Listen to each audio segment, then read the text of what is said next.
ఏంటి అలా చూస్తున్నారు? అమూల్య ఏంటి ఇంత తెల్లవారుజామునే లేచిందేంటా అని ఆశ్చర్యపోతున్నారా? నా గండం గట్టెక్కేంత వరకు నాకీ తిప్పలు తప్పవు. అంతా నా కర్మ.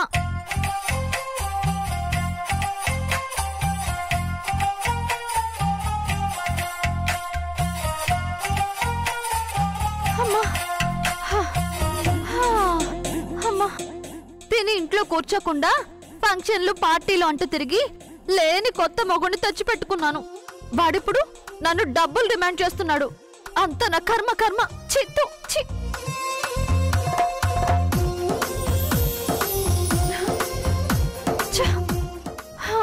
ఆ డబ్బు కోసం రాహుల్ని నమ్మించడానికి జీవితంలో నాకు అలవాట్లేని పనులు నేను చేయడం ఏంటో. ఓసే అమూల్య, నీకు నిజంగా బుద్ధి లేదే. చి థు చి.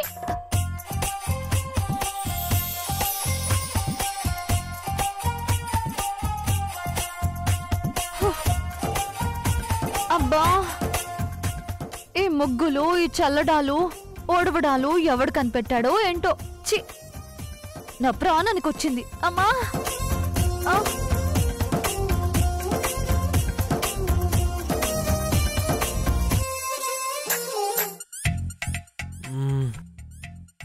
నాలుగు గంటలకే అలారం పెట్టుకుని అది మోగడానికి ముందే నిద్ర లేచి ఎక్కడికి వెళ్ళింది అమూల్య?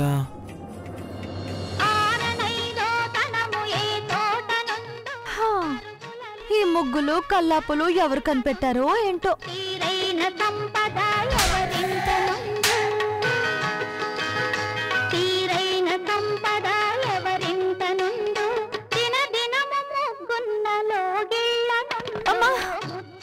అమ్మా, నడు నొప్పి. ఇదేంటి? నేను చూస్తుంది నిజమా అబద్ధమా? అది అమూల్య కాదు కదా?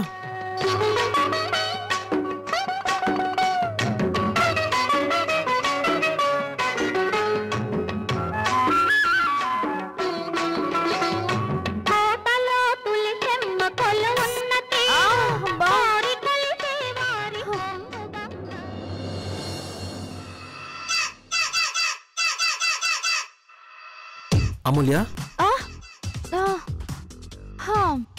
అమ్మా, అయిపోయింది రాహుల్, అయిపోయింది. అమూల్య, నువ్వేనా? తెల్లవారుజామునే లేవడం, ఊడవడం, కల్లాపు చల్లడం, ముగ్గు పెట్టడం, ఏంటి ఇన్ని వింతలు ఈరోజు? పైగా ఇలాంటి పనులు మీ ఇంట్లో మీ అమ్మో మీ అక్కో చేస్తారు. నీకు అలవాట్లేవు కదా? ఏంటి అమూల్య ఇది? మనిషి అన్నాక మారాలి రాహుల్. నేను మారాను. అమూల్య, ఎంతుదయానే కామెడీ చేయకు, నవ్వు వస్తుంది. రాహుల్, నేను నిజంగానే మారిపోయాను. నన్ను నమ్ము. జీవితం అంటే ఒక మార్పు. ఆ మార్పుని ఆస్వాదించాలి. ఆహాహా, ఏం చెప్తురి. నీ నోటి నుండి ఈ పంచులు, ఈ వేదాంతాలు వింటుంటే భలే కామెడీగా ఉంది. ఇది కామెడీ కాదు, సీరియస్. నేను మారాను, నువ్వు నమ్మాలి. నమ్ము, అంతే. అమూల్య,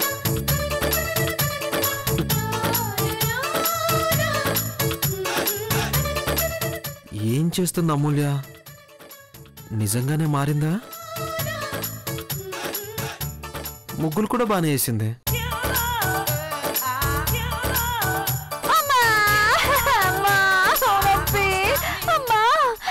వంగి నడుము నొప్పి వస్తుంది. రాహుల్ని నమ్మించడం కోసం రోజు ఇలా ముగ్గులేయాలా? ఇల్లంతా ఉడిచి కల్లపు జల్లాలా? అమ్మా, నా వల్ల కాదురా దేవుడా. అమ్మా. అమూల్య, ఎలాగూ లేచావు కదా, ఓ కాఫీ తీసుకుంటా. వచ్చేస్తున్నానండి. అమ్మా, రాహుల్ లేచాడు, రాహుల్ కి కాఫీ. ఇంకా సేపట్లో అత్త మావలు లేస్తారు, వాళ్ళకి కాఫీ, తర్వాత టిఫిన్. అయ్యో అయ్యో అయ్యో, కర్మ కర్మ. అమ్మా, వస్తున్నానండి.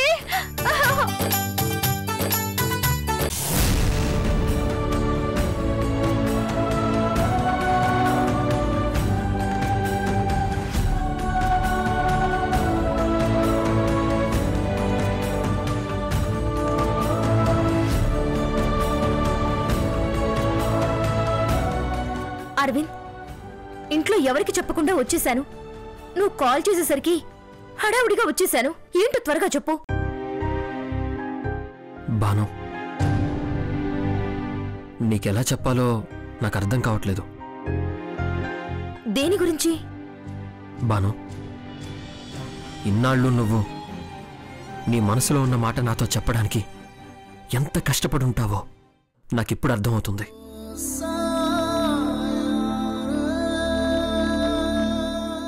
ఒకరికి ఐ లవ్ యూ చెప్పడం అంత ఈజీ కాదని నాకు ఇప్పుడిప్పుడే తెలుస్తుంది. ఎవరో చెప్తుంటే విన్నాను, ప్రేమ ఉన్న చోట బాధ ఉంటుందని, లవ్ అంటేనే ఒక స్వీట్ పెయిన్ అని. ఆ పెయిన్ ప్రేమించినప్పుడే కాదు, ప్రేమిస్తున్నానని చెప్పడానికి కూడా ఉంటుందని నాకిప్పుడు అర్థమైంది. అబ్బా, ఇప్పుడు ఇవన్నీ నాకెందుకు చెప్తున్నావు? ఇప్పుడు ఎవరిని ప్రేమిస్తున్నారు? ఎవరికి చెప్పడానికి?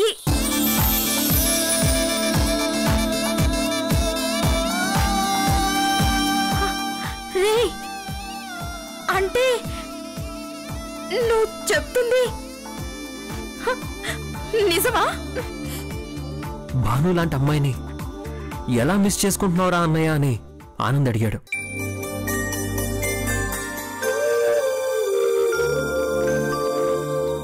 వాడికి నీ వాల్యూ అర్థమైంది. మట్టిబుర్ర, నాకే అర్థం కాలేదు. ఒరే అన్నయ్య, చిన్నప్పటి నుంచి కలిసిమెలిసి ఉన్నటువంటి ఫ్రెండ్స్ రేపు ఒక్కటైతే ఆ లైఫ్ చాలా బాగుంటుందని చెప్పాడేవాడు.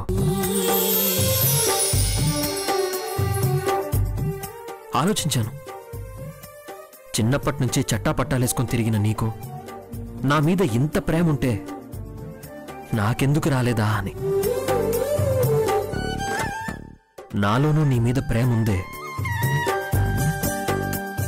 నువ్వు నన్ను ఆట పట్టించిన ప్రతిసారి నేను విసుక్కున్నానే గాని ఎప్పుడూ కోప్పడలేదు. కారణం వెతుక్కుంటే నీ మీద నా మనసులో ప్రేమ ఉండడం వల్లే కోపం రాలేదనిపించింది.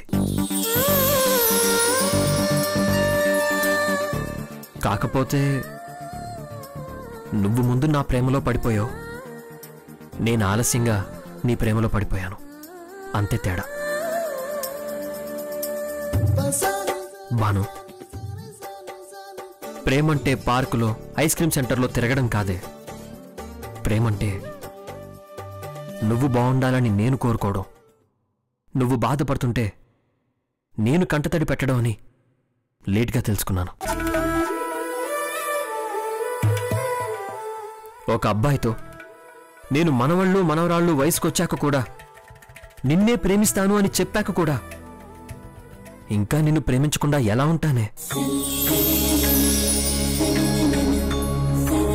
నా కళ్ళు చూసి నేను బాధపడుతున్నానో సంతోషపడుతున్నానో అని నా గురించి మా అమ్మ తర్వాత ఎక్కువగా ఆలోచించే నా భానుని ఇంక వదులుకోకూడదనుకుంటున్నాను.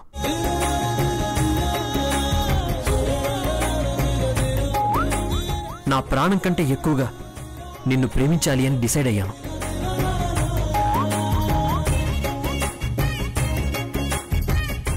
ఆ రోజు నువ్వు చెప్పావు కదా, నువ్వు బామగా కాదే, నేను తాత వయసుకు వచ్చాక కూడా నిన్నే ప్రేమిస్తూ ఉండాలనుంది. నిన్నెప్పటికీ నేను వదులుకోవడానికి సిద్ధంగా లేనే. నాకు పూలు బొకేలతో లవ్ ఎక్స్ప్రెస్ చేయడం రాదు. నా మనసుతో చెప్తున్నాను, ఐ లవ్ యూ బాను.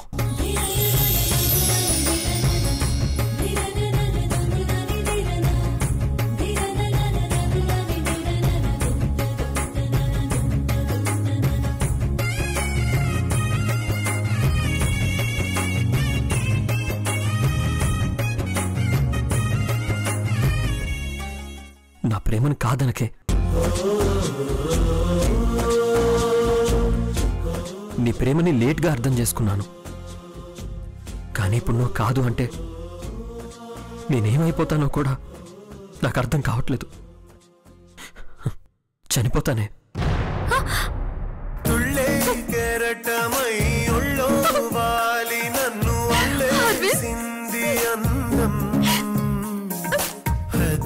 మరచి తన ముద్దే పరచి నాతో వేసేసింది బంధం.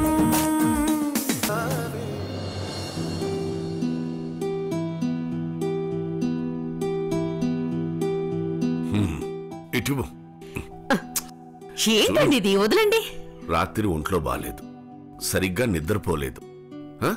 మళ్ళీ ఉదయాన్నే లేచి పనులు మొదలు పెట్టావా? అమ్మాయి ఉంది కదా, చూసుకుంటుందిగా. ఏమండి, శరీరం అన్నాక చిన్న చిన్న సమస్యలు రాకుండా ఉంటాయా ఏంటి? 5 నిమిషాల్లో మీకు కాఫీ పెట్టిస్తాను, మీరు వెళ్ళండి. వెళ్ళండి అంటుంటే వెళ్ళండి. ఇదిగో ఈ వారేసి వచ్చేస్తాను, వెళ్ళండి. అయిపోయింది. చెప్తే వినవు కదా, ఎవరి గోల వాళ్ళది. ఏం చేస్తాం? నమస్కారం సూర్యం గారు. నమస్కారం అండి. ఇప్పుడే గుడికి వెళ్ళొస్తున్నాను. నా బిడ్డ పేరు మీద అర్చన జరిపిద్దామని వెళ్ళాను. అర్చన జరిపిస్తుంటే నా పేరు గోత్రంతో పాటు నా బిడ్డ పేరు ఏమిటి అని పంతులు గారు అడిగారు. ఏం సమాధానం చెప్పాలో అర్థం కాలేదు. అందుకే వెంటనే మీ దగ్గరికి వచ్చాను.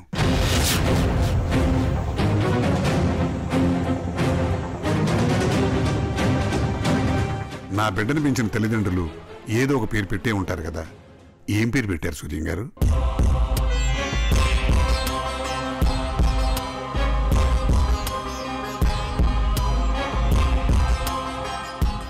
అంటే అది అది ఏమిటి సూర్యం గారు, నా బిడ్డ ఎక్కడుందో మీకు తెలిసినప్పుడు పేరు కూడా తెలిసే ఉంటుంది కదా.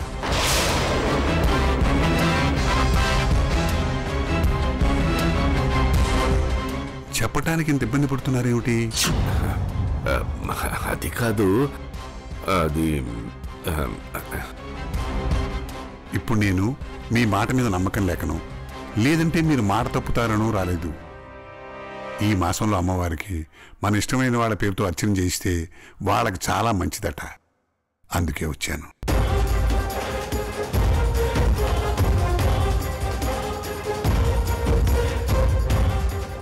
అమ్మా, నేను ఇలా మాటి మాటికి మీ ఇంటికి వస్తుంటే అదేదో అప్పుల వాళ్ళు మీ ఇంటి చుట్టూ తిరుగుతున్నట్టు అనిపిస్తుందని నాకు తెలుసు. నేను రావటం వల్ల మీకు కోపంగా ఉంటుందని, నేను మిమ్మల్ని బాధ పెడుతున్నానని కూడా తెలుసు. కానీ తప్పకొచ్చాను. నా బిడ్డ పేరు ఏమిటో తెలుసుకోవటం కోసం వచ్చాను. మీరైనా చెప్పండి అమ్మా.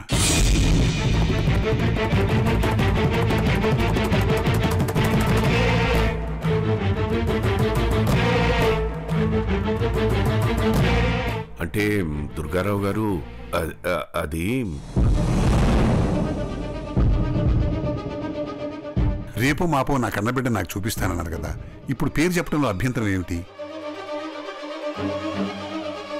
అయినా నేనేం అడిగాను? ఆస్తులు అంతస్తులు అడిగానా? నా బిడ్డ పేరే కదా, చెప్పండి.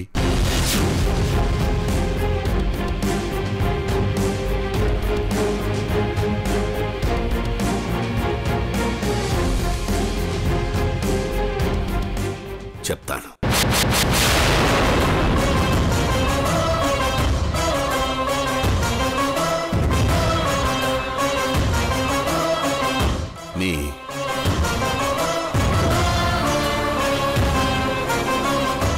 నీ బిడ్డ పేరు చెప్పండి. మీ బిడ్డ పేరు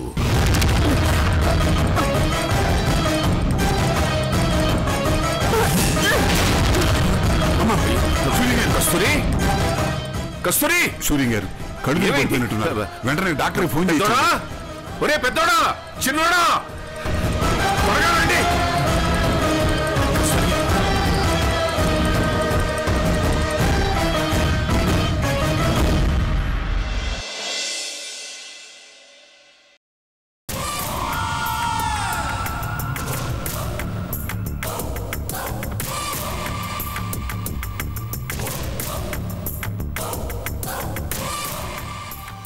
నందినే కదా అక్కడుంది. ఈ ఊరు వదిలేసి వెళ్ళిపోతానని చెప్పింది. అంటే తను మళ్ళీ తిరిగొచ్చిందా? నందిని, హే నందిని.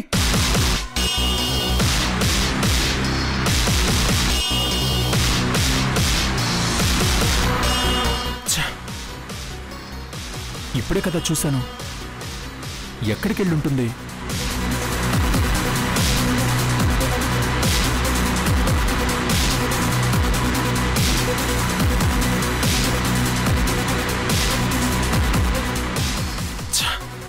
నంబర్ మార్చినట్టుంది. ఇప్పుడు దాకా ఇక్కడే ఉందే తను. ఎక్కడికి వెళ్ళి ఉంటుంది?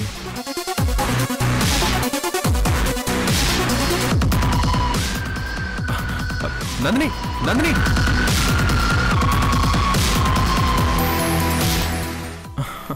ఇక్కడున్నావా? చెప్పవే. నందిని, ఏయ్, ఏంటి మీద చేతులేస్తున్నావు? సారీ అండి. పిచ్చి పట్టిందా? ఉండు, పోలీస్ కంప్లైంట్ ఇస్తాను. సిస్టర్, సారీ సిస్టర్, నేను కావాలని వేయలేదు. మా ఫ్రెండ్ అనుకుని పొరపాటున చేయవేశాను. I'm sorry sister, try to understand me. ఇంకెప్పుడు ఇలాంటి పిచ్చి పిచ్చి పనులు చేయకు.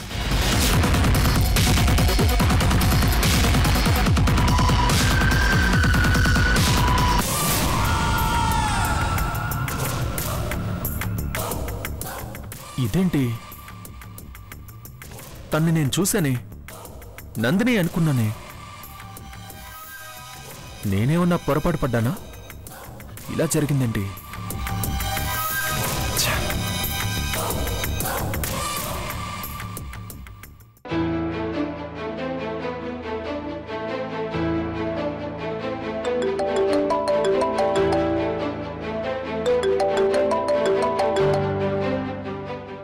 చెప్పండి చంద్రమౌళి గారు. ఓకే, అది నేను చూసుకుంటాను. నేను చెప్పినట్టు జరుగుతోంది కదా? ఓకే, ఏదైనా డౌట్ ఉంటే నాకు ఫోన్ చేయండి. Okay, bye. డాడీ, డాడీ,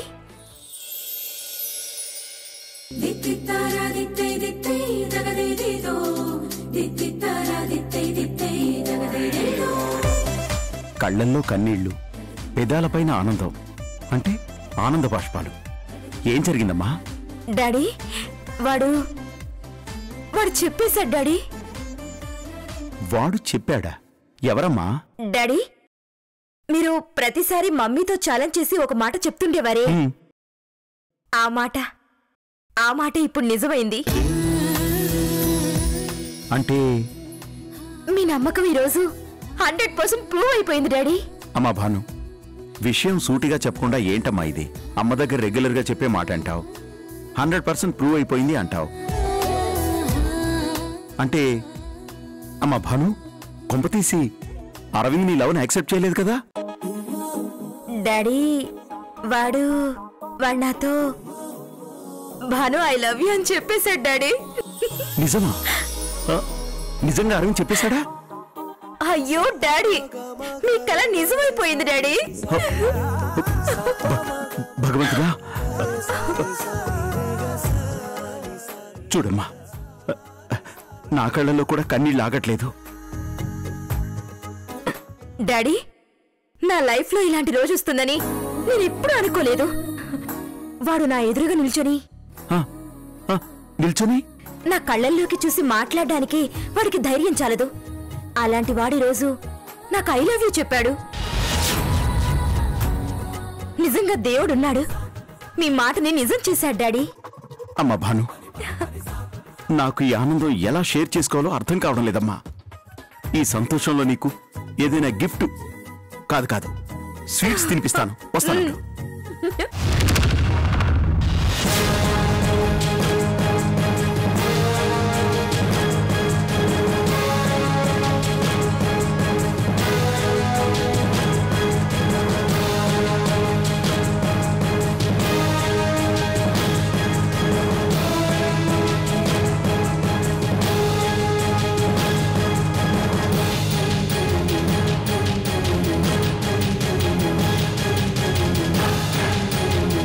చందన, అరవింద్ భానుని ప్రేమిస్తున్నానని చెప్పాడు.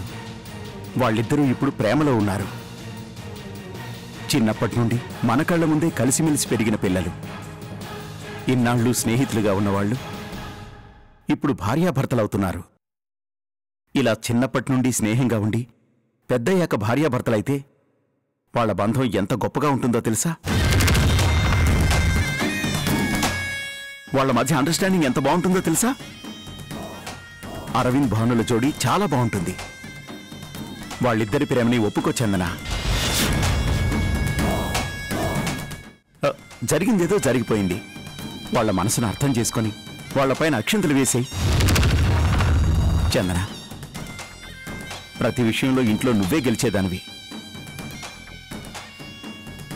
కానీ నీకు తెలియని విషయం ఏంటంటే నువ్వు గెలవడానికి ఎన్నోసార్లు నేను ఓడిపోయాను. కానీ మొదటిసారి ఈ విషయంలో నిన్ను గెలవనివ్వకుండా అడ్డుపడ్డాను.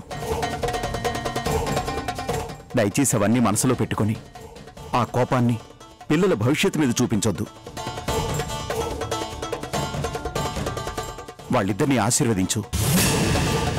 చంద్ర, ఇదిగో నీ చేతులు పట్టుకుని వేడుకుంటున్నాను. వాళ్ళని దీవించేసి వాళ్ళిద్దరినీ ఒకటి చేయి please. Chandana, stop it Yuvraj,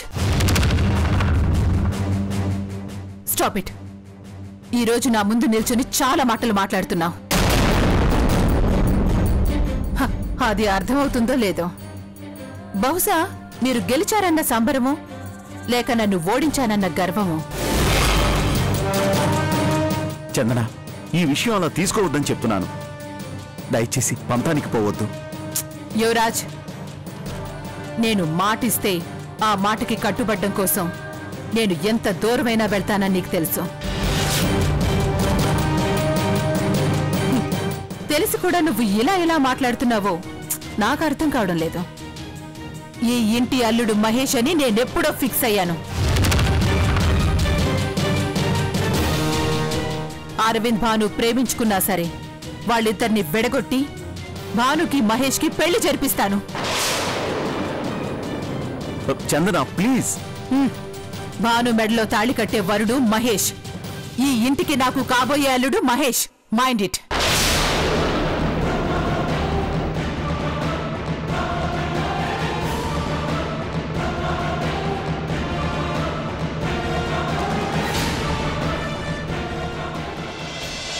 నేనిక్కడున్నానేంటి?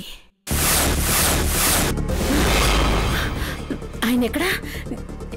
ఏమండి ఏమండి పెద్దమ్మాయి, అసలు మీ నాన్న ఎక్కడికి వెళ్ళారు? ఎవరినో కలవడానికి వెళ్ళాడు కదమ్మా.